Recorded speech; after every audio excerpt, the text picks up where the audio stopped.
Di Munich, Jerman, seorang petugas kebersihan lanjut usia bernama Ralph menjalani rutinitas malamnya seperti biasa. Dengan langkah santai, ia melewati pos keamanan tanpa hambatan dan memasuki kantor Manfred Fest, seorang politisi sayap kanan dan pengusaha yang bercita-cita menjadi kanselir Jerman. Tidak ada yang mencurigai dirinya hingga tiba-tiba Ralph menarik keluar sebuah pistol berperedam dari balik seragamnya. Dalam hitungan detik, suasana kantor berubah menjadi kacau. Dengan ketenangan luar biasa, Ralph menembak para penjaga keamanan satu persatu dengan presisi mematikan. Tak ada peringatan, tak ada celah bagi targetnya untuk melawan. Namun, setelah mengeliminasi ancaman utama, ia beralih ke target berikutnya, Elias, putra Manfred Fest. Elias tidak langsung dieksekusi, ia hanya ditembak di kakinya. Namun, alasan dibalik keputusan itu tetap menjadi misteri. Alih-alih melanjutkan aksinya, Ralph segera melakukan pelarian yang tidak terduga. Dengan keahlian luar biasa, ia menuruni sisi gedung menggunakan tali pengaman, meninggalkan jejak minim di tempat kejadian. Sesampainya di tempat persembunyian, ia berdiri di depan cermin dan mulai melepaskan penyamaran satu persatu. Wajah tua Ralph perlahan menghilang, memperlihatkan sosok yang jauh lebih muda. Saat topeng terakhir dilepas, identitas aslinya pun terungkap. Ralph bukanlah siapa-siapa, melainkan pembunuh bayaran legendaris yang dikenal sebagai The Jackal. Keesokan paginya, The Jackal melanjutkan rencananya dengan tenang. Ia menuju sebuah apartemen yang berjarak 3.815 meter dari rumah sakit tempat Elias dirawat. Dari kejauhan, ia menunggu dengan sabar hingga Manfred Fest tiba di rumah sakit untuk menjenguk putranya. Meski berada dalam penjagaan ketat, Manfred tetap menjadi sasaran empuk bagi The Jackal. Dengan presisi yang hampir tidak masuk akal, ia menarik pelatuknya. Dalam sekejap, satu peluru melesat tepat mengenai Manfred, menjatuhkannya seketika.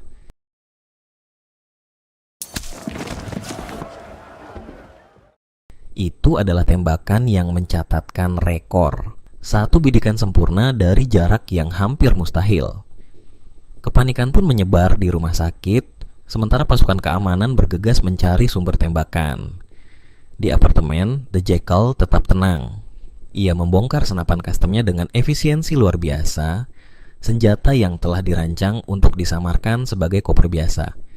Setelah merapikannya, ia meninggalkan tempat itu tanpa menarik perhatian, melangkah keluar bangunan, masuk ke mobil, dan menghilang seolah-olah ia tak pernah ada. Di London, kabar pembunuhan Manfred Fest segera mencapai telinga Bianca Pullman, seorang agen MI6 yang dikenal karena keahliannya dalam senjata api. Berkat pengetahuannya yang mendalam, Bianca segera menyimpulkan bahwa satu-satunya cara The Jackal bisa membawa senjata sebesar itu tanpa terdeteksi adalah jika senapan itu dirancang untuk dibongkar dan disamarkan sebagai koper. Menurutnya, senjata itu adalah bagian dari dirinya. Dia tidak akan meninggalkannya. Jika dia membawanya, maka koper itu harus ada bersamanya. Penalaran Bianca yang cepat menarik perhatian Isabel Kirby, wakil kepala staf MI6. Kagum dengan kemampuannya, Isabel memutuskan bahwa Bianca harus bergabung dalam tim investigasi untuk memburu sang pembunuh bayaran. Menganalisis lebih jauh, Bianca menyadari bahwa senapan yang digunakan memiliki desain unik yang hanya bisa dibuat oleh satu orang, Norman Stoke, seorang perakit senjata legendaris asal Irlandia. Norman telah lama menjadi buronan, membuat pencariannya menjadi tugas yang hampir mustahil. Namun, Bianca tidak menyerah. Ia memutuskan untuk menemui Alison Stoke, istri dari Larry Stoke, saudara Norman. Ketika Bianca mengonfrontasi Alison, ia mendapat respons yang tidak diharapkan. Alison menolak memberikan informasi apapun tentang keberadaan Norman. Tekad Bianca untuk mendapatkan jawaban mendorongnya mengambil langkah drastis. Ia menahan putri Alison, Emma, sebagai jaminan. Namun, takdir berkata lain. Emma, yang ternyata memiliki kondisi jantung yang tidak diketahui sebelumnya, mengalami serangan jantung mendadak saat berada dalam tahanan. Di tengah kepanikan, Bianca berusaha menyelamatkan Emma. Dengan penuh urgensi, ia ikut dalam ambulans menuju rumah sakit dan mencoba melakukan CPR. Namun, upaya itu sia-sia. Emma meninggal di tangannya.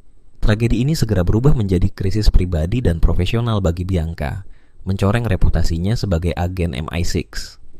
Sementara itu, jauh dari kehebohan di London, The Jackal menjalani kehidupannya yang lain di Spanyol. Ia tinggal di sebuah rumah mewah bersama istrinya, Nuria, dan anak mereka yang masih bayi, Carlito. Bagi Nuria, suaminya hanyalah seorang pria biasa bernama Charles yang sering bepergian untuk urusan bisnis. Ia tidak pernah mencurigai identitas asli pria yang tidur di sisinya setiap malam. Namun, di balik ketenangan palsu itu, The Jackal tetaplah seorang pembunuh bayaran. Begitu ia mendapat waktu sendirian, ia masuk ke jaringan komunikasi terenkripsi dan menghubungi klien yang telah mempekerjakannya untuk membunuh Manfred Fest. Ia menuntut pembayaran sisa sebesar 3 juta euro. Tetapi, respons yang ia terima sungguh mengejutkan. Kliennya menolak membayar.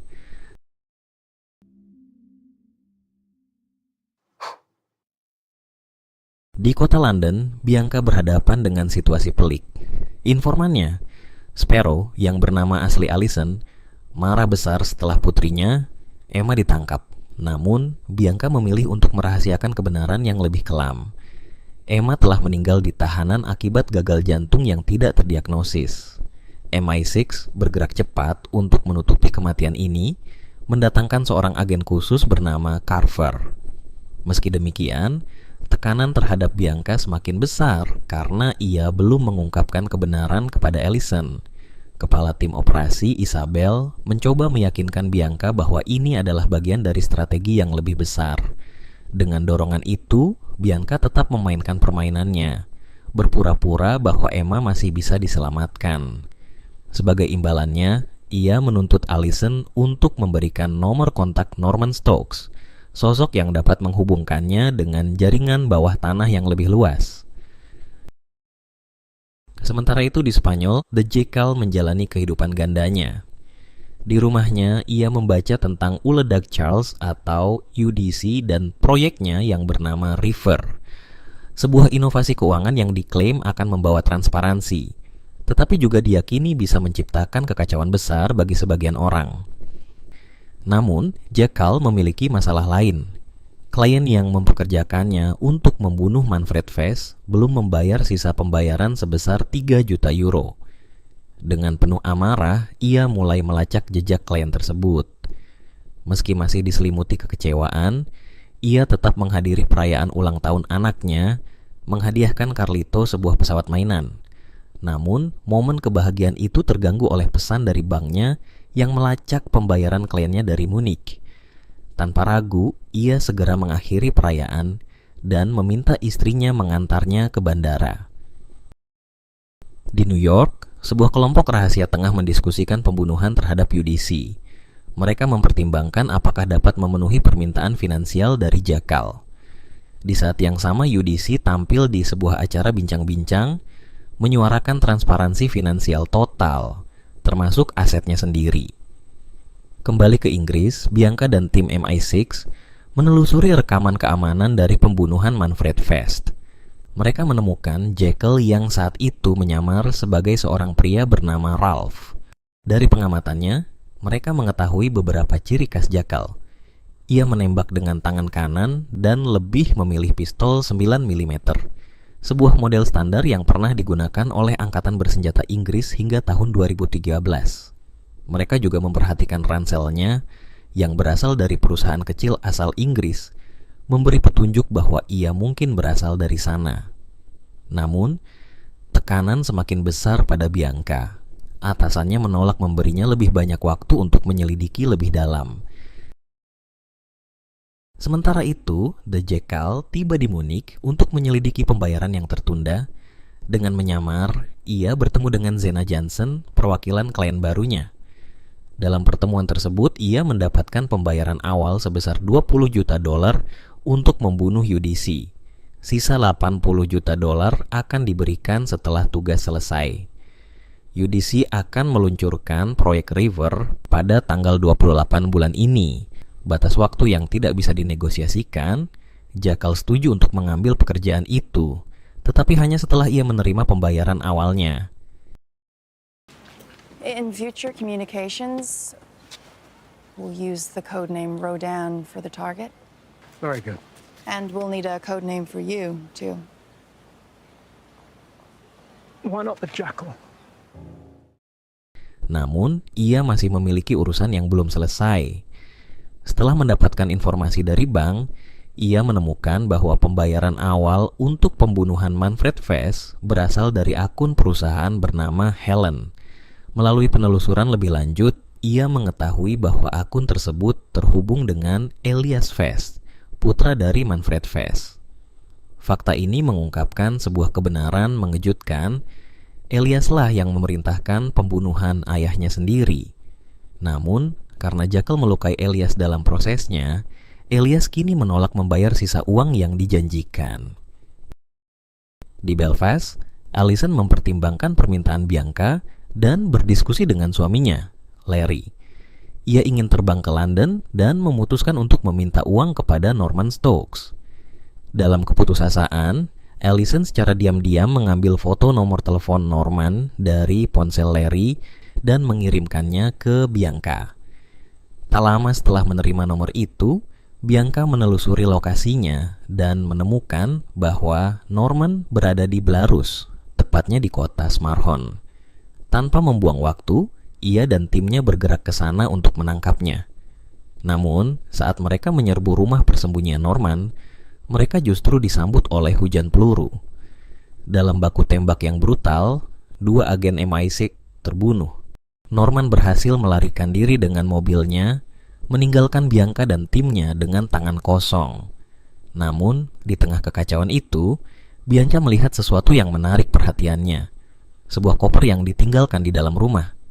Meski operasi ini berakhir dengan kegagalan, ia tahu bahwa koper tersebut dapat menjadi kunci untuk melacak pembunuh bayaran yang selama ini mereka buru.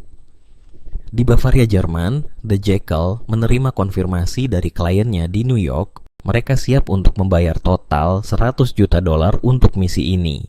Dengan kesepakatan yang telah dibuat, ia mulai menyusun rencananya untuk membunuh UDC sebelum batas waktu yang telah ditentukan. Larry dan Alison akhirnya mengetahui bahwa putri mereka, Emma, telah meninggal dunia. Dihantui kesedihan, mereka meninggalkan Belfast menuju Inggris untuk membawa pulang jasad putri mereka. Namun penderitaan mereka belum usai. Saat Alison berusaha mengatasi kenyataan pahit ini, Larry justru larut dalam keputusasaan. Saat ia sendirian, sebuah panggilan dari Norman mengubah segalanya. Sementara itu, Bianca baru saja kembali dari Belarus dengan sebuah penemuan mengejutkan. Koper yang ia temukan, ketika disusun kembali, ternyata merupakan sebuah senapan sniper tersembunyi. Penemuan ini menjadi kunci yang menjaga kelangsungan misi mereka. Meskipun tekanan untuk membubarkan tim semakin kuat, namun ancaman lebih besar mengintai di MI6. Kecurigaan terhadap keberadaan seorang mata-mata di dalam organisasi semakin mencuat, terutama setelah serangkaian informasi rahasia bocor ke tangan musuh. Di Munich, The Jackal beraksi kembali. Ia menyamar sebagai pria berduka yang hendak mengatur pemakaman ibunya. Dengan cerdik, ia berpura-pura mengalami migrain, membuat petugas pemakaman meninggalkannya sendirian di ruangan. Kesempatan ini ia manfaatkan untuk meretas komputer kantor, menginstal perangkat lunak akses jarak jauh. Dari sinilah ia mendapatkan informasi mengenai penerima warisan Vess dan detail pemakamannya. Sementara itu, Elias Vess masih dalam masa rehabilitasi setelah serangan The Jackal sebelumnya. Cedera parahnya membuatnya kesulitan berjalan. Namun bahaya yang lebih besar sudah menunggunya. Dalam perjalanan ke pemakaman ayahnya, ia tidak menyadari bahwa pengemudi mobilnya bukanlah orang yang seharusnya. The Jackal telah membunuh sopir asli dan mengambil alih posisinya. Saat mereka melaju di jalanan Munich, Elias mulai menyadari sesuatu yang tidak beres. Dalam ketakutan, ia mengakui bahwa ia memang mempekerjakan The Jackal untuk membunuh ayahnya, Manfred Vess. Namun, ia marah karena dirinya juga menjadi target serangan dan memutuskan untuk menahan pembayaran. Elias yang panik mencoba bernegosiasi, menawarkan uang dalam jumlah besar. Namun, bagi The Jackal, ini bukan sekadar urusan uang. Nice. Fuck.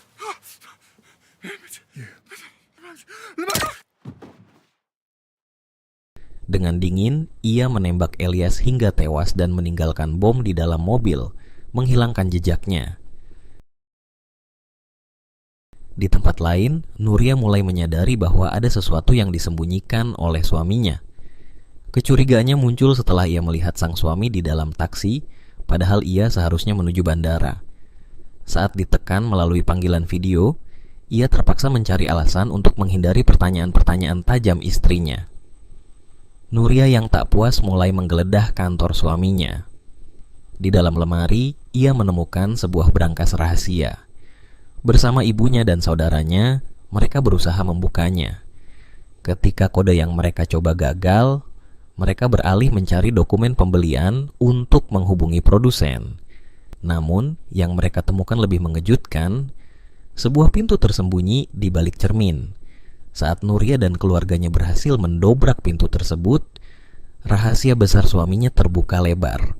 Uang tunai dalam jumlah besar, paspor palsu, serta berbagai perlengkapan penyamaran terungkap di hadapan mereka.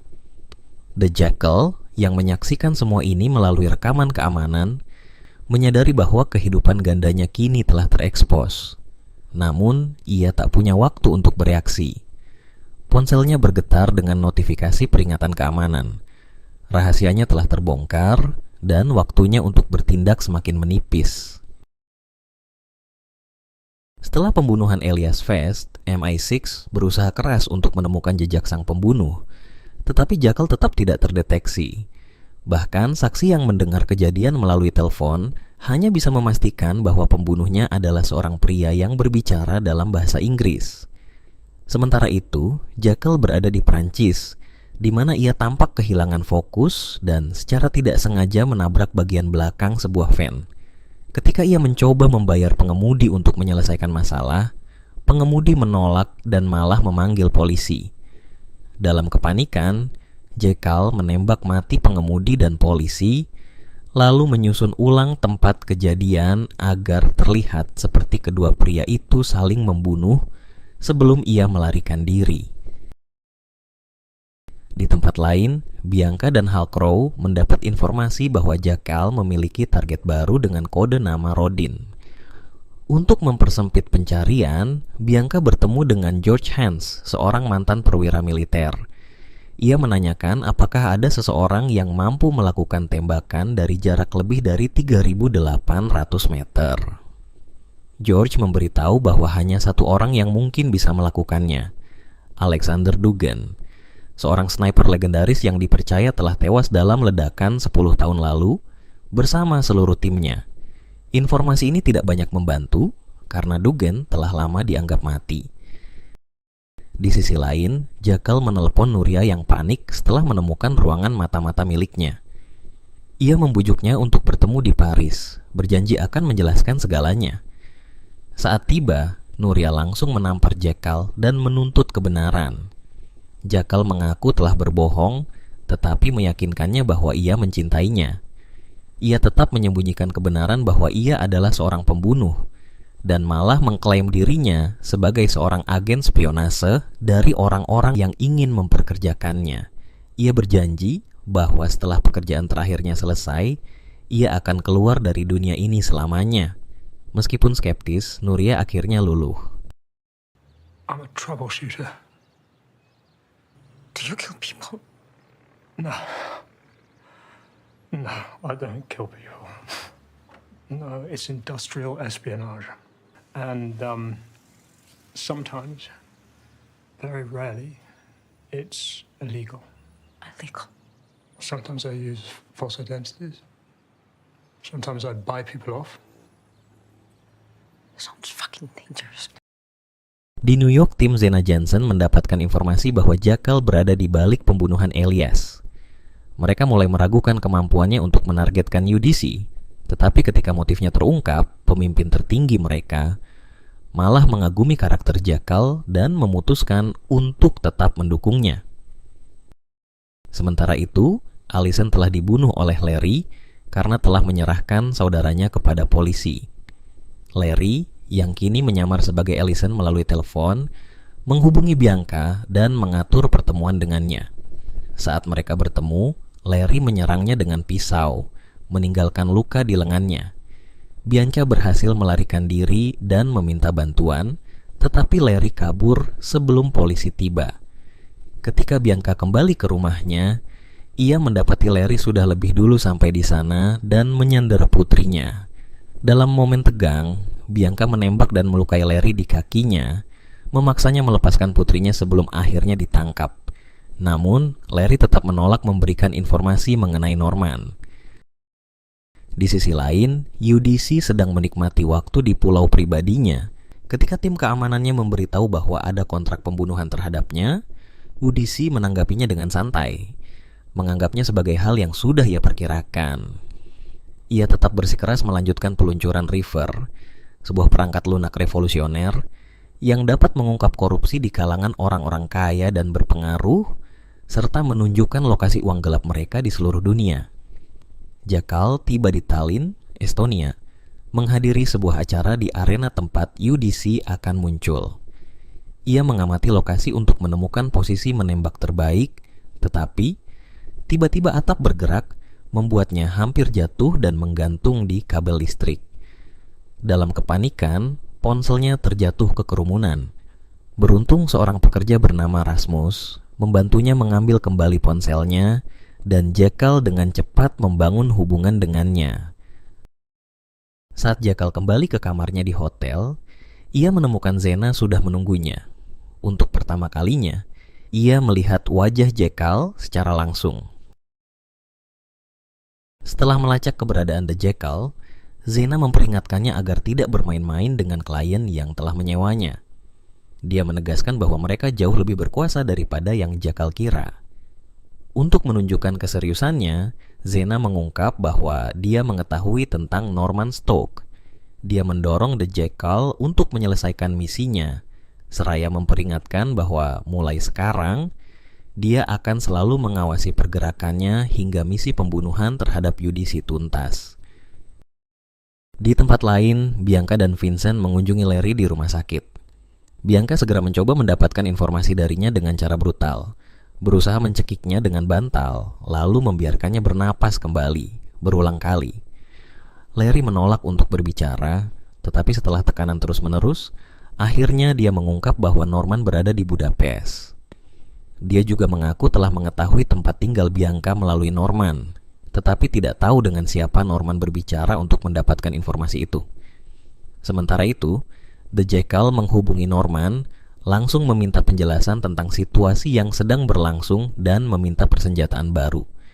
Namun, Norman mengaku bahwa dia tidak dapat membantu karena dirinya sendiri telah terluka akibat kunjungan dari tim Bianca.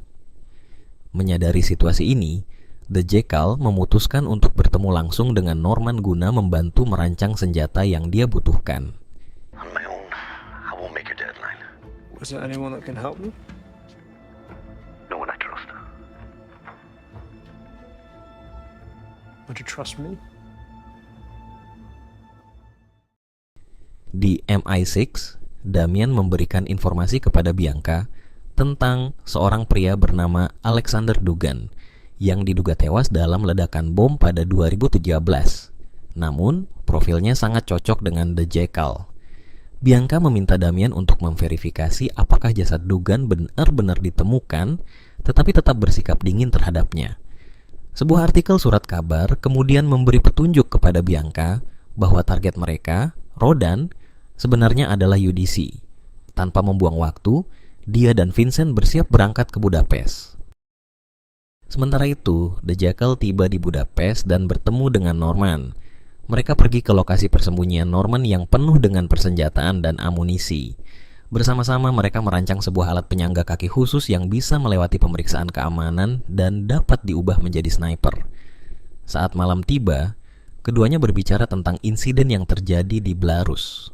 Norman mengungkap bahwa dia ditembak oleh seorang wanita berkulit hitam asal Inggris yang segera disadari Jekyll sebagai agen MI6. Norman mengaku mendapatkan peringatan dari nomor anonim sebelum kejadian itu. Keesokan harinya, Norman memperingatkan bahwa senjata ini hanya bisa menembakkan 8 peluru sebelum berhenti berfungsi. Sampai akhirnya, The Jekyll menguji senapan baru itu. Di saat yang sama, Vincent menghubungi Bianca dan memberitahunya bahwa lokasi target telah ditemukan. Namun, ketika The Jekyll tengah menghubungi Nuria, dia melihat Bianca dan timnya mendekati tempat persembunyian Norman.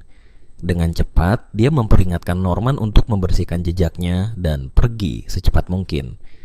Sayangnya waktu yang diberikan tidak cukup. Dalam baku tembak yang terjadi, Norman akhirnya tertangkap. Bianca dan tim MI6 menginterogasinya, berusaha mendapatkan informasi tentang The Jekyll. Mereka menemukan barang-barang milik The Jekyll di lokasi, tetapi sebelum Norman bisa memberikan jawaban, The Jekyll menembaknya tepat di kepala dari kejauhan. Shooter, flanking left.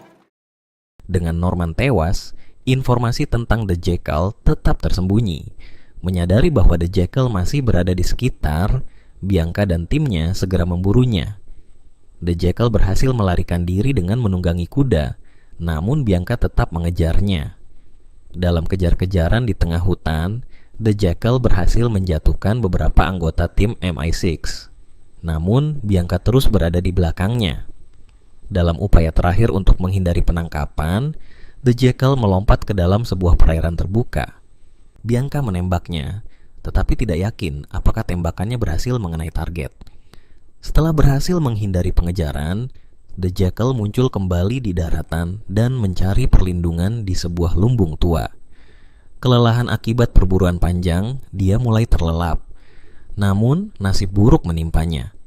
Sang pemilik lumbung muncul dan tanpa ragu memukul kepala The Jekyll dengan senapan, membuatnya tak sadarkan diri. Saat terbangun, The Jekyll mendapati dirinya berada di dalam sebuah lumbung, diinterogasi oleh Attila yang berbicara dalam bahasa Hungaria. Sementara polisi masih terus memburunya, Attila melihat kesempatan untuk mendapatkan keuntungan dari situasi ini, tanpa menyadari siapa sebenarnya yang sedang ia hadapi. Ketidakmampuan mereka untuk berkomunikasi membuat Attila memanggil saudaranya Gabor, yang membawa seorang karyawan bernama Laszlo untuk menerjemahkan. Namun, ketika mereka tiba, situasi sudah berubah. The Jekyll telah membebaskan dirinya, membunuh Attila, dan merebut senjatanya. Dalam hitungan detik, Gabor pun tewas di tangan sang pembunuh bayaran. Sadar ia membutuhkan sarana pelarian, The Jekyll memaksa Laszlo untuk mengantarnya keluar dari wilayah tersebut. Dalam perjalanan menuju Budapest, The Jekyll menghubungi Nuria, yang bersikeras ingin menemuinya. Awalnya, The Jekyll menolak, tetapi kemudian ia meminta bantuan Nuria untuk sesuatu yang berkaitan dengan ruang rahasianya. Setelah tiba di Budapest, The Jekyll akhirnya menunjukkan sisi kemanusiaannya yang jarang terlihat. Dia mulai merasa simpati terhadap Laszlo yang ketakutan, dan alih-alih membunuhnya seperti yang biasa dia lakukan terhadap orang-orang yang mengetahui identitasnya, dia membiarkannya pergi. Namun, dia memperingatkan Laszlo untuk tidak pernah membocorkan informasi apapun tentang dirinya, atau konsekuensinya akan fatal. If anything happens to me, my colleagues will come to your house and they will kill your wife and your child in front of you. So when the police ask about me, you are going to tell them that you never saw my face. Can I trust you? Yes.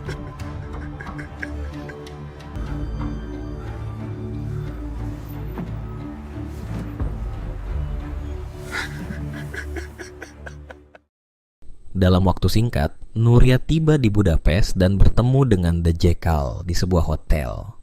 Dia membawa peralatan penyamaran yang diminta, Dengan teliti, The Jekyll mengubah dirinya menjadi seorang pria tua yang lemah dan membutuhkan kursi roda. Bahkan, senapan yang baru dirancang oleh Norman telah disamarkan sebagai penyangga kaki, memungkinkan dia melewati keamanan bandara tanpa kecurigaan. Tanpa menyadari bahaya yang mengintainya, dia naik pesawat menuju Tallinn, Estonia, tempat di mana UDC akan meluncurkan Project River. Namun, dia tidak sendirian. Bianca dan Vincent ternyata berada di penerbangan yang sama. Setibanya di Tallinn, sebuah insiden tak terduga terjadi. Polisi mendatangi apartemennya untuk menyelidiki kasus pencurian di unit di atasnya. The Jekyll bekerja sama dengan mereka, tetapi salah satu petugas tampak mencurigainya dan mencatat nomor teleponnya sebelum pergi. Tak lama setelah itu, The Jekyll tidak membuang waktu. Setiap langkahnya terencana dengan matang. Ia menghubungi Rasmus, seorang pria yang sebelumnya pernah membantunya. Pertemuan ini bukan sekedar reuni. Ini adalah bagian dari strategi. Di dunia The Jekyll, tidak ada hubungan yang terjalin tanpa tujuan. Setiap pertemanan, setiap sentuhan, setiap kata yang ia ucapkan adalah alat dalam permainannya. Saat mereka bertemu, The Jekyll memancarkan kehangatan yang hampir tampak tulus. Senyum yang diselipkan di antara percakapan, tatapan yang penuh perhatian. Semuanya bagian dari permainan pikiran yang ia kuasai. Malam itu, mereka menghabiskan waktu bersama, minum, dan akhirnya berbagi tempat tidur. Namun bagi The Jekyll, ini bukan sekedar pelampiasan atau ketertarikan pribadi. Dengan menempatkan dirinya dalam kehidupan Rasmus, ia akan mendapatkan akses dan informasi yang ia perlukan nanti. The Jekyll adalah seorang profesional, dan dalam permainannya tidak ada batasan sejauh mana ia akan pergi untuk memastikan misinya berhasil. 2 hari sebelum acara peluncuran River, The Jekyll telah menyiapkan rencana untuk membunuh UDC. The Jekyll kini memiliki akses orang dalam. Setelah menghabiskan malam dengan Rasmus, seorang pekerja di lokasi acara, ia memanfaatkan hubungan itu untuk mendapatkan akses ke gedung tempat peluncuran akan berlangsung. Menyamar sebagai seorang arsitek, ia meyakinkan Rasmus untuk membantunya menyelinap ke dalam gedung guna melakukan pengintaian lebih lanjut. Sementara itu, UDC terus menghadapi tekanan dari tim keamanannya yang mendesaknya untuk membatalkan peluncuran River. Menyadari bahwa nyawanya dalam bahaya, namun UDC tetap teguh pada keputusannya dan menolak untuk membatalkan acara. Di Cadiz, Spanyol, keluarga Nuria semakin curiga terhadap Charles dan bisnis misteriusnya. Mereka mengetahui adanya sejumlah besar uang yang tersembunyi di ruang rahasianya. Dengan berbagai alasan, adik Nuria mengambil sebagian uang tersebut agar dia bisa berinvestasi dalam sebuah bar. Namun, Alvaro memanfaatkan kesempatan itu lebih jauh dengan mengambil lebih banyak uang dari yang direncanakan dan bahkan mencuri sebuah senjata, tanpa menyadari bahwa The Jekyll mengawasi semuanya melalui kamera pengawasnya. Di sisi lain, The Jekyll kembali ke lokasi acara dan menyelinap ke tempat persembunyian yang telah ia siapkan. Sebuah ruang di langit-langit gedung, di mana ia bersembunyi selama 2 hari menunggu waktu yang tepat untuk bertindak. Dalam kesunyian, pikirannya kembali ke masa lalu, mengingat masa-masa di militer dan pertemuannya pertama kali dengan Nuria. Ketika hari peluncuran tiba, keamanan diperketat. Petugas keamanan, polisi, dan agen rahasia memenuhi tempat tersebut saat UDC bersiap untuk naik ke atas panggung. Demi keamanan, pidato UDC disampaikan dari balik kaca anti peluru. The Jekyll yang telah bergerak keluar dari persembunyiannya secara diam-diam menyingkirkan beberapa petugas keamanan untuk mendapatkan posisi tembak yang sempurna. Ia menunggu dengan sabar, menunggu UDC bergerak keluar dari perlindungan kaca anti peluru. Namun, sebelum ia sempat melepaskan tembakan, rencananya berantakan.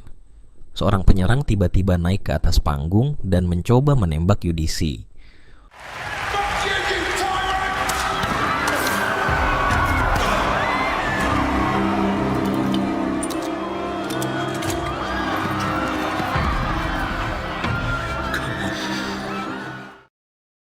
Dalam kekacauan yang terjadi, The Jackal kehilangan kesempatan emasnya.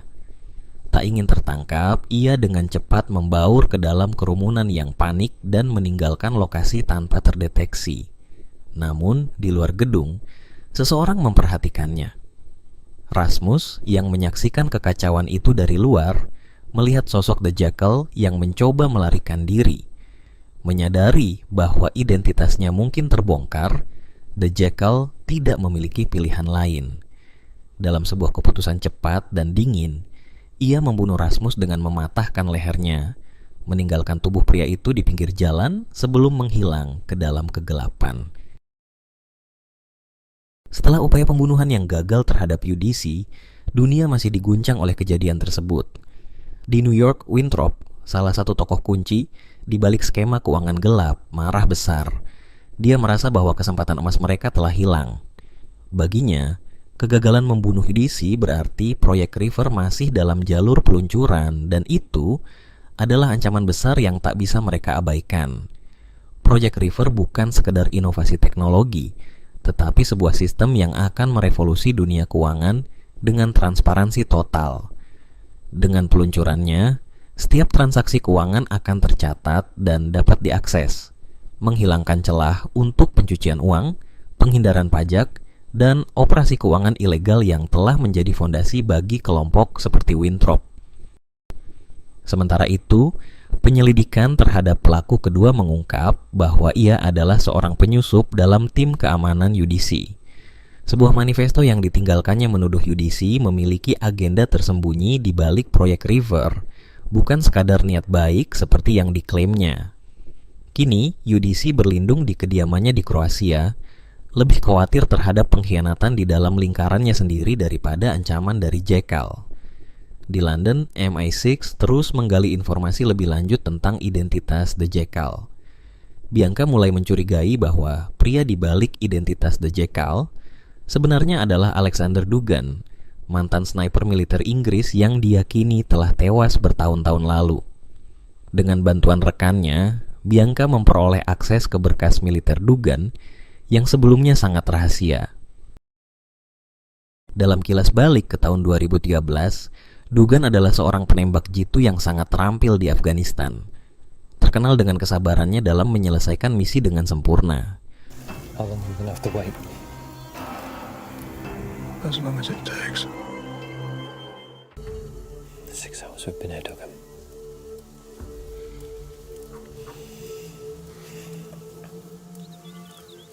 Target coming out of the compound. Range 1,400. Send it.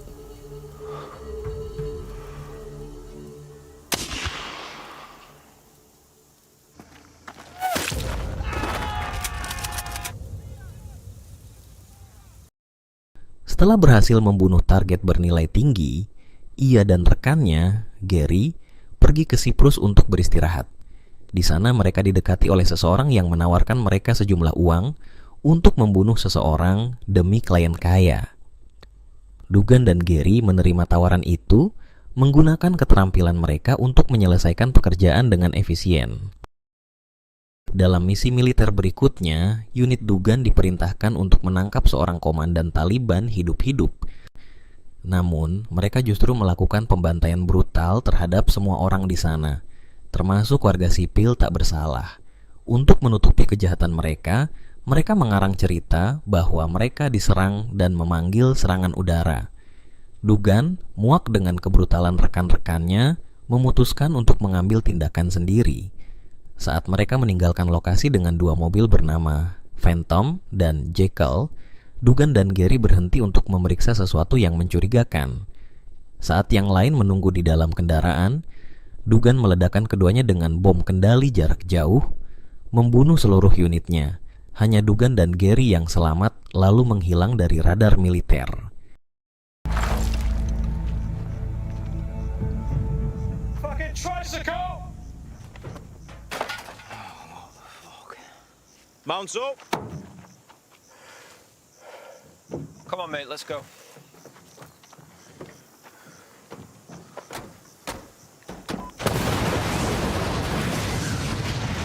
What just happened?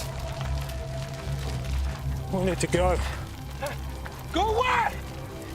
They can't find us. Di masa kini, Bianca terus menggali lebih dalam dan berhasil memperoleh akses ke berkas Dugan. Meskipun dengan persyaratan ketat termasuk perjanjian kerahasiaan, dokumen tersebut menyatakan bahwa unit Dugan terbunuh dalam ledakan akibat ranjau darat. Tetapi Bianca tidak mempercayainya. Dia yakin bahwa Dugan telah memalsukan kematiannya dan kini beroperasi sebagai Jackal.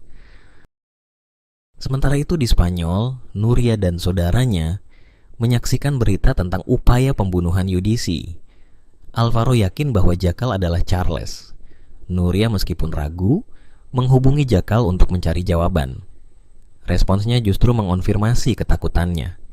Jackal memerintahkan Nuria agar memastikan Alvaro tidak membicarakan kecurigaannya kepada siapapun.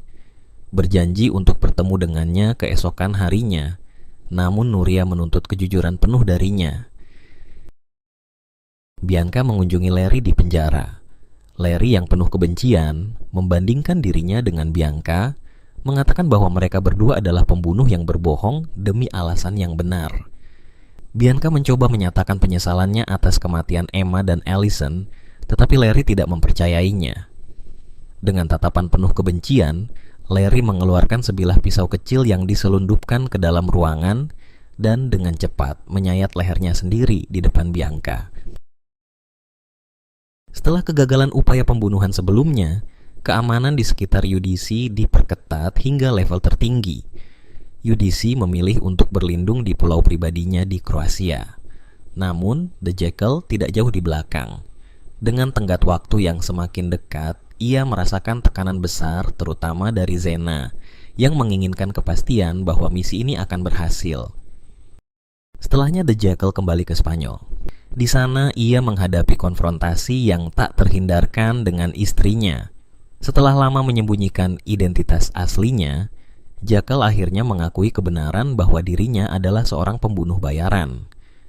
Nuria yang terpukul memaksanya untuk mengulang pengakuannya berulang kali, menghadapkan Jackal pada realitas kejam dari pekerjaannya. Namun, Jackal berjanji bahwa ini akan menjadi misinya yang terakhir sebelum ia meninggalkan dunia bayangan ini selamanya. Listen to yourself and say it again. I kill people for money. Again? I kill people for money. Say it again. I kill people for money. You don't know me! I kill people for money! Is that what you want to hear? Is that enough? Is it enough? Di New York, Winthrop bertemu dengan Menteri Luar Negeri Inggris. Mereka berdua tahu bahwa jika River diluncurkan, transaksi keuangan gelap mereka akan terbuka, mengancam seluruh jaringan korupsi yang telah mereka bangun. Mereka berdua setuju bahwa satu-satunya cara untuk menghentikan proyek River adalah dengan memastikan UDC mati. Mereka menganggap upaya The Jackal sebagai kesempatan terakhir untuk mencapai tujuan tersebut. Sementara itu, Alvaro datang dengan maksud mengajukan kesepakatan bisnis baru kepada Charles. Ia ingin uang lebih banyak dan mengungkapkan ia telah berjanji kepada seorang gangster bahwa Charles akan menghadiri sebuah pertemuan. Nuria tahu ini akan membawa masalah. Alvaro kemudian memperingatkan bahwa ia mengetahui rahasia Charles dan bisa membocorkannya kapan saja. Dalam kemarahan, Nuria menghadapi suaminya dan menuntut solusi. Sampai akhirnya, The Jackal setuju untuk menghadiri pertemuan tersebut. Keesokan paginya, dengan peralatan baru, The Jackal menemui seorang nelayan dan meminjam perahunya, mau memancing selama beberapa jam. Namun, alih-alih memancing, ia menggunakan posisinya di laut untuk menembak mati gangster. Seorang yang harusnya ditemuinya bersama dengan Alvaro.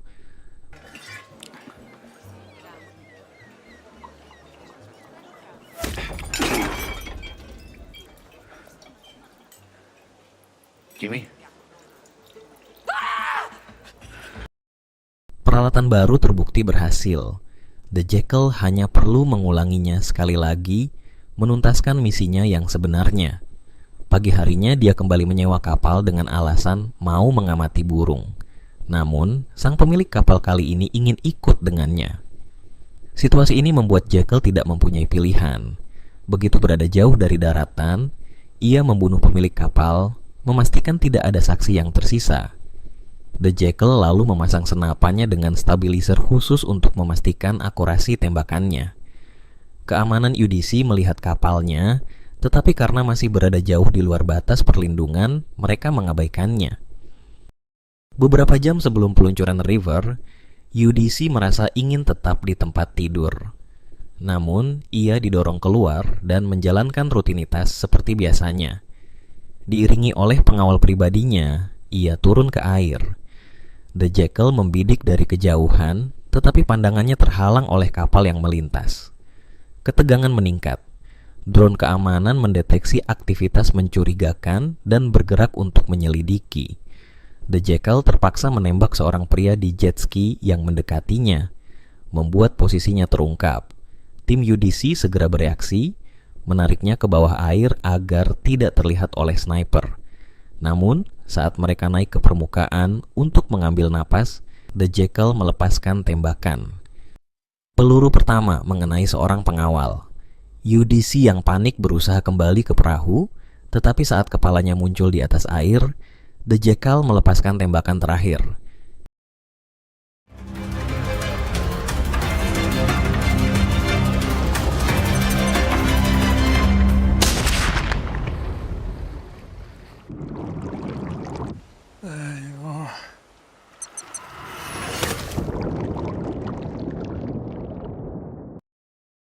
Misi telah selesai.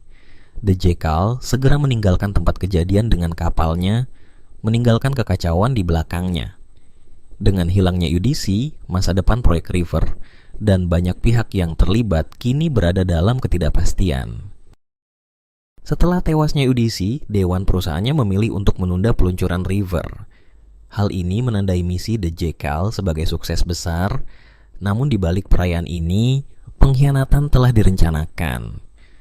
Kliennya yang dipimpin oleh Timothy Winthrop memutuskan untuk tidak membayar The Jekyll. Sebaliknya, mereka merencanakan mau membunuhnya bersama dengan Zena, menganggap keduanya sebagai ancaman yang dapat membongkar keterlibatan Winthrop dalam konspirasi ini. Sementara itu, MI6 secara resmi menutup kasus UDC, sebuah keputusan yang membuat Bianca frustrasi. Namun, pengungkapan mengejutkan terjadi. Isabel ternyata adalah mata-mata dalam MI6 yang sebelumnya telah membocorkan informasi kepada Norman Stokes tentang operasi Bianca. Lebih buruk lagi, Menteri Luar Negeri juga terlibat dalam konspirasi ini. Ia menginstruksikan Isabel agar membiarkan Bianca mengejar Jekyll hanya untuk menyingkirkannya setelah misi selesai, demi memastikan bahwa tak ada jejak yang tersisa dari keterlibatan mereka. Di tempat lain, melalui komunikasi digital, Jekyll menuntut pembayaran dari Zena. Zena kemudian menghubungi Leonora dan memberitahu bahwa Jekyll telah menghubungi mereka. Leonora berjanji akan segera mengirimkan pembayaran beserta bonus tambahan untuk Zena. Namun, Zena merasa ada yang tidak beres. Mengabaikan perintah untuk tetap berada di kamarnya, ia memutuskan kabur dan ternyata tepat karena seseorang telah dikirim untuk membunuhnya. Bianca dan rekannya tiba di Cadiz Spanyol dan bertemu dengan penyelidik yang menangani kasus pembunuhan gangster. Setelah menemukan hubungan antara Alvaro dan pria kaya asal Inggris, mereka segera menyadari bahwa pria itu adalah Jekyll dan meminta alamatnya. Sementara itu, Jekyll memang sedang dalam perjalanan pulang, tetapi istrinya telah mencapai batas kesabarannya. Hidup dalam ketakutan akan bahaya yang selalu mengintai, Nuria merasa tidak sanggup lagi menjalani kehidupan yang terus dibayangi oleh pelarian. Saat berbicara dengan suaminya di telepon, Jekyll mengisyaratkan bahwa ia mencintainya, tetapi Nuria bisa merasakan bahwa suaminya sedang dalam masalah besar. Mendengar hal itu, Nuria yang semakin khawatir memutuskan untuk mengambil sejumlah uang dari brankas suaminya dan melarikan diri bersama putra mereka. Ketika Jekyll tiba di rumah, dia segera menyadari bahwa Nuria telah pergi bersama anak mereka dan membawa sebagian besar uang di dalam brankas. Zena menelepon dan memperingatkannya bahwa MI6 telah mengetahui lokasinya. Para klien telah mengkhianatinya. Saat Bianca mulai bergerak masuk ke dalam rumah, kedatangan mereka terganggu oleh Alvaro yang datang dalam keadaan mabuk dan bersenjata. Terjadi kekacauan. Alvaro ditembak mati. Sadar akan adanya serangan di dalam rumahnya, The Jackal mematikan listrik dan bersembunyi di dalam ruang rahasianya. Momen tegang terjadi. Bianca hampir menemukan persembunyian The Jackal di balik cermin dua arah, tetapi ia tidak menyadarinya. Saat alarm berbunyi, The Jackal keluar dari tempat persembunyiannya dan menembak Vince hingga tewas. Konfrontasi terakhir pun terjadi antara Bianca dan The Jackal. Mereka saling berburu di dalam rumah, dan dalam percakapan singkat, mereka saling mengakui bahwa keduanya adalah individu yang selalu ingin menang. Bianca menawarkan kesepakatan untuk membantu The Jackal menemukan keluarganya, namun The Jackal menolaknya. I saw her leave. Let me help you. It doesn't need to end this way. It does.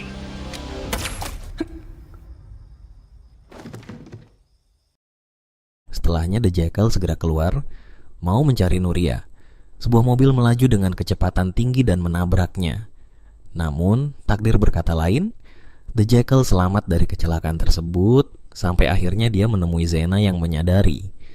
The Jackal tidak senang jika ada orang yang tidak menepati janjinya. Zena yang kini bertekad untuk membalas dendam, dia memperlihatkan kepada Jackal siapa dalang di balik semua ini. The Jackal setuju. Namun sebelum itu, ada satu hal yang lebih penting baginya: menemukan Nuria dan Carlito.